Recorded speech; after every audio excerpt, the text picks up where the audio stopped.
नमस्ते बच्चों, नमो नमः। आज हम कक्षा 8 की संस्कृत की पाठ्य पुस्तक के तृतीय पाठ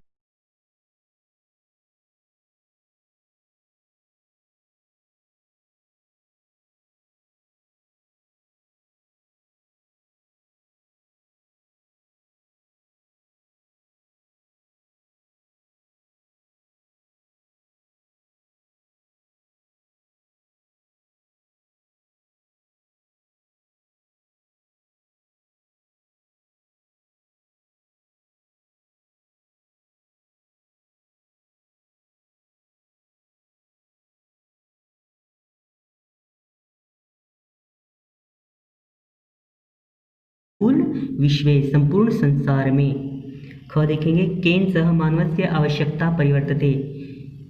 किसके साथ मानव की आवश्यकता परिवर्तित हो गई या परिवर्तित हुई है। काल परिवर्तनेन समय बदलने के साथ मानव की आवश्यकताएं बदली हैं या परिवर्तित हुई हैं। जैसे आज हम मोबाइल फ़ोन का उपयोग कर रहे हैं, इंटरनेट का उपयोग कर रहे हैं, पहले हम इनका उपयोग नहीं किया करते थे, तो इसलिए हम कह सकते हैं कि समय के साथ मानव की आवश्यकताएं भी परिवर्तित हो गई हैं। तो उत्तर क्या लिखेंगे? काल परिवर्तनेन। ग देखेंगे आपणे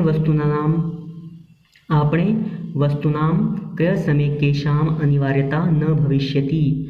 आपणे बाजार में वस्तुओं को क्रय समय खरीदते समय केशाम अनिवार्यता किसकी आवश्यकता न भविष्यति नहीं होगी। बाजार में वस्तुओं को खरीदते समय किसकी आवश्यकता नहीं होगी? रुपयों की। तो उत्तर क्या है? रुप्यकाणाम। रुपयों की आवश्यकता नहीं होगी, क्योंकि हम आजकल अपना सभी लेन देन कैशलेस करते हैं, क्रेडिट के माध्यम से, क्रेडिट कार्ड के माध्यम से, डेबिट कार्ड के माध्यम से और इंटरनेट बैंकिंग के माध्यम से करते हैं। तो इसलिए भविष्य में रुपयों की आवश्यकता नहीं होगी बाजार में कुछ भी सामान खरीदते हुए। तो उत्तर क्या लिखेंगे हम यहाँ पर? एक पद में रुप्यकाणाम, रुपयों की। घ देखेंगे कस्मिन उद्योगे वृक्षा उपयुज्यन्ते। कस्मिन किसके उद्योग में या किस उद्योग में वृक्षा पेड़ों का उपयोग होता है। तो उत्तर क्या है? कर्गदोद्योगे, कागज के उद्योग में। उत्तर क्या लिखना है आपको? कर्गदोद्योगे अर्थात कागज के उद्योग में। ग देखेंगे अद्य सर्वाणि कार्याणि केन साधितानि भवन्ति। अद्य आज सर्वाणि कार्याणि सभी कार्य केन साधितानि किससे साधित होते हैं, किससे किए जाते हैं या किए जाते हैं। उत्तर क्या है? चल दूरभाष यंत्रेण। चल दूरभाष यंत्रेण अर्थात फ़ोन के माध्यम से। लेकिन पाठ में यहाँ संगणक यंत्रेण दिया हुआ है, तो हम यहाँ पर संगणक यंत्रेण भी लिख सकते हैं पाठ के आधार पर। तो उत्तर क्या है? चल दूरभाष यंत्रेण या संगणक यंत्रेण। चल दूरभाष यंत्र होता है आपका मोबाइल फ़ोन और संगणक यंत्र मतलब कंप्यूटर। दूसरा प्रश्न देखेंगे अधोलिखितान प्रश्नान पूर्ण वाक्येन उत्तरत अर्थात नीचे लिखे गए प्रश्नों के उत्तर आपको पूर्ण वाक्य में देने हैं। इससे पहले हमने एक पद में उत्तर दिए थे, लेकिन इसमें हमें इन सभी प्रश्नों के उत्तर पूर्ण वाक्य में देने हैं। जैसे क देखेंगे प्राचीन काले विद्या कथम गृह्यते स्म। प्राचीन काल में विद्या कथम कैसे गृह्यते स्म ग्रहण की जाती थी। तो कैसे ग्रहण की जाती थी? उत्तर देखेंगे प्राचीन काले विद्या श्रुति परंपराया गृह्यते स्म अर्थात सुनने की परंपरा द्वारा ग्रहण की जाती थी। ख देखेंगे वृक्षाणाम कर्तनम कथम न्यूनताम यास्यति। वृक्षों का, पेड़ों का कटना कथम न्यूनताम यास्यति किस कारण या कैसे न्यूनतम बहुत कम हो गया। संगणकस्य अधिकाधिक प्रयोगेण अर्थात इसका उत्तर क्या है? कंप्यूटर के अधिक से अधिक प्रयोग के कारण वृक्षाणाम कर्तनम न्यूनताम यास्यति कम हो गया है, बहुत ही कम हो गया है। ग देखेंगे चिकित्सालयस्य आवश्यकता अद्य नानुभूयते। चिकित्सालयस्य आवश्यकता अद्य नानुभूयते। चिकित्सालय अर्थात अस्पताल में कस्य आवश्यकता किसकी आवश्यकता अद्य आज नानुभूयते बहुत कम रह गई है या होती है। चिकित्सालय रूप्यकाणाम आवश्यकता अद्य नानुभूयते। अस्पताल में रुपयों की आवश्यकता अर्थात हमें कोई भी कैश देने की वहाँ पर आवश्यकता नहीं होती। हम अपना सभी लेन देन कैशलेस करते हैं, इसलिए वहाँ पर रुपयों की आवश्यकता नहीं होती। घ देखेंगे, वयम कस्याम दिशि अग्रे सरामः। हम सब किस दिशा में अग्रसर हो रहे हैं। वयम डिजिटल भारतम इतस्याम दिशि अग्रे सरामः। हम सब डिजि भारतम अर्थात डिजिटल इंडिया, इतस्याम दिशि अर्थात इस दिशा में अग्रसर हो रहे हैं। अंग देखेंगे, वस्त्रपुटके केशाम आवश्यकता न भविष्यति। वस्त्रपुटके अर्थात जेब में, वस्त्रपुटके जेब में, केशाम आवश्यकता किसकी आवश्यकता न भविष्यति नहीं होगी। तो इसका उत्तर क्या है, वस्त्रपुटके रूप्यकाणाम आवश्यकता न भविष्यति। रुपयों की आवश्यकता नहीं होगी या न भविष्यति नहीं होगी, क्योंकि हम सभी लेन देन अपने कैशलेस करेंगे आने वाले समय में, इसलिए हमें जेब में रुपये रखने की आवश्यकता नहीं होगी। तो तीसरा प्रश्न देखेंगे, रेखांकित पदान्याधिकृत्य प्रश्न निर्माणम कुरुत।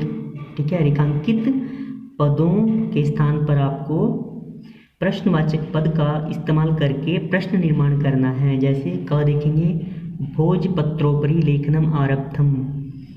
भोजपत्रों के ऊपर लिखना आरंभ हुआ। किसके ऊपर, भोजपत्रों के ऊपर क्या आरंभ हुआ, लेखनम लिखना आरंभ हुआ। तो यहाँ पर क्या आएगा, किम। ख देखेंगे, लेखनार्थम करगदस्य आवश्यकतायाः अनुभूति न भविष्यते। लेखनार्थम अर्थात लिखने के लिए करगदस्य कागज की आवश्यकता अनुभूति न भविष्यते महसूस नहीं होगी। लिखने के लिए कागज की आवश्यकता महसूस नहीं होगी। तो कागज की अर्थात किसकी, तो इसके लिए क्या पद इस्तेमाल करेंगे हम, शब्द कस्य, किसकी। तो प्रश्नवाचक चिन्ह लगा के हमारा प्रश्न क्या बनेगा, लेखनार्थम कस्य आवश्यकतायाः अनुभूति न भविष्यते। लिखने के लिए किसकी आवश्यकता महसूस नहीं होगी। तो यहाँ पर क्या आएगा, कस्य। और अंत में प्रश्नवाचक चिन्ह। विश्राम गृहेषु कक्षम सुनिश्चितम भवेत्। विश्राम घर में, कक्ष में, विश्राम गृहेषु विश्राम घर के कक्ष में सुनिश्चित भवेत् होना चाहिए। कुत्र कक्षम सुनिश्चितम भवेत्। कुत्र कहाँ कक्षम सुनिश्चित होना चाहिए। कुत्र कहाँ कक्ष सुनिश्चित होना चाहिए। विश्राम गृहेषु, तो यहाँ पर हम क्या इस्तेमाल करेंगे, कुत्र। घ सर्वाणि पत्राणि चल दूरभाषयंत्रे सुरक्षितानि भवन्ति। सर्वाणि पत्राणि सभी पत्र चल दूरभाषयंत्रे सुरक्षितानि भवन्ति अर्थात फ़ोन में सुरक्षितानि सुरक्षित होते हैं। किसमें, तो इसका उत्तर प्रश्न क्या बनाएंगे हम, किसमें। सर्वाणि पत्राणि कस्मिन् चल दूरभाषयंत्रे सुरक्षितानि भवन्ति। यहाँ पर क्या आएगा, कस्मिन्। और यहाँ पर ये थोड़ा गलत लिखा गया है, यहाँ पर आएगा सर्वाणि पत्राणि कस्मिन् सुरक्षितानि भवन्ति। इसको हम नहीं लिखेंगे, ये गलती के कारण लिखा गया है, इसलिए हम यहाँ पर सिर्फ सर्वाणि पत्राणि कस्मिन् सुरक्षितानि भवन्ति लिखेंगे। ग देखेंगे, वयम उपचारार्थम चिकित्सालयम गच्छामः। हम उपचार के लिए अस्पताल जाते हैं। किसके लिए, तो क्या बनेगा, किमर्थम। वयम किमर्थम चिकित्सालयम गच्छामः। चौथा प्रश्न देखेंगे, उदाहरणम अनुसृत्य विशेषण विशेष्य मेलनम कुरुत। अर्थात उदाहरण के अनुसार आपको विशेषण और विशेष्य पदों का मेलन अर्थात मेल करना है। जैसे उदाहरण दिया गया है, यथा विशेषण क्या है, संपूर्णे, और विशेष्य भारते। तो इसी प्रकार इन सबका उत्तर देख लेंगे। मौखिकम का विशेष्य पद क्या है, ज्ञानम। मनोगते का काले। टंकितानि का कार्याणि। महान का उपकारः, मुद्राविहीनः का विनिमयः। 5वां प्रश्न देखेंगे। अधोलिखित पद्यों संधिं कृत्वा लिखित, अर्थात नीचे लिखे गए पदों की संधि करके लिखो। इन सभी पदों की आपको संधि करके लिखना है, अर्थात इन पदों का संयोजन करके आपको लिखना है, संधि करके लिखनी है। उत्तर देखेंगे। पदस्य जमा अस्य, पदस्यास्य, तालपत्र जमा ऊपरी, तालपत्रोपरि, च जमा अतिष्ठत, चातिष्ठत, कर्गत जमा उद्योगे, कर्गदोद्योगे, क्रय जमा अर्थम, क्रयार्थम, इति जमा अन्योः, इतन्योः, उपचार जमा अर्थम, उपचारार्थम। 6ठा प्रश्न देखेंगे। उदाहरणम् अनुसृत्य अधोलिखितेन पदेन लघु वाक्य निर्माणं कुरुत, अर्थात उदाहरण के अनुसार नीचे लिखे गए पदों से आपने लघु वाक्य निर्माण करना है। आप स्वयं भी किसी भी प्रकार इन सभी पदों का उपयोग करके वाक्य निर्माण कर सकते हैं, जो भी आपको सरल लगे।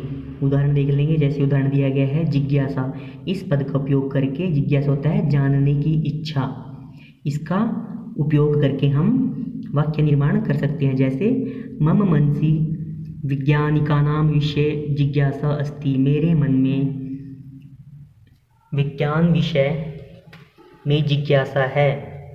इसी प्रकार आवश्यकता, तो उत्तर देख लेंगे। आवश्यकता, अद्यतन काले रूप्यकाणाम आवश्यकता वस्त्रपुटके नास्ति, आज के समय में रुपयों की आवश्यकता जेब में नहीं है। या और भी कुछ हम अपने अनुसार इसका वाक्य बना सकते हैं। इसी प्रकार सामग्री, लिखित सामग्री अद्य संगणक यंत्र माध्यमेन सुरक्षितानि भवन्ति, लिखित सामग्री आज कंप्यूटर के माध्यम से सुरक्षित होती है। पर्यावरण सुरक्षा, इसका उपयोग करके हम क्या बनाएंगे? पर्यावरण सुरक्षा अस्माकं कर्तव्य समः, अर्थात पर्यावरण की सुरक्षा हमारा कर्तव्य है। विश्राम गृहम, पर्यटकः विश्राम गृहम गच्छन्ति, अर्थात पर्यटक विश्राम गृह को जाते हैं। 7वां देखेंगे और अंतिम प्रश्न। उदाहरणानुसारम कोष्ठक प्रदत्तेषु पदेषु चतुर्थी प्रयुज्य रिक्त स्थान पूर्तिं कुरुत, अर्थात उदाहरण के अनुसार कोष्ठक में दिए गए पदों में चतुर्थी विभक्ति का प्रयोग करके रिक्त स्थानों को पूरा करना है। जैसे उदाहरण दिया गया है धनम ददातु, भिक्षुक शब्द पद दिया गया है या शब्द दिया गया है, इसका चतुर्थी विभक्ति क्या बनेगी? भिक्षुकाय, भिक्षुक को धन ददातु दो। इसी प्रकार इन सब के उत्तर देख लेंगे। चतुर्थी विभक्ति का प्रयोग करना है। जैसे क में देखेंगे रिक्त स्थान पुस्तकम देहि, छात्र का चतुर्थी विभक्ति क्या बनेगा? छात्राय पुस्तकम देहि, छात्र को पुस्तक दो। इसी प्रकार अहम निर्धनाय वस्त्राणि ददामि, इसी प्रकार लतायै पठनम रोचते, रमेशः सुरेशाय अलम। इसी प्रकार अध्यापकाय नमः। तो ये था आपके अभ्यास के प्रश्नों का हल। सभी इसको अच्छी प्रकार से याद कर लेंगे।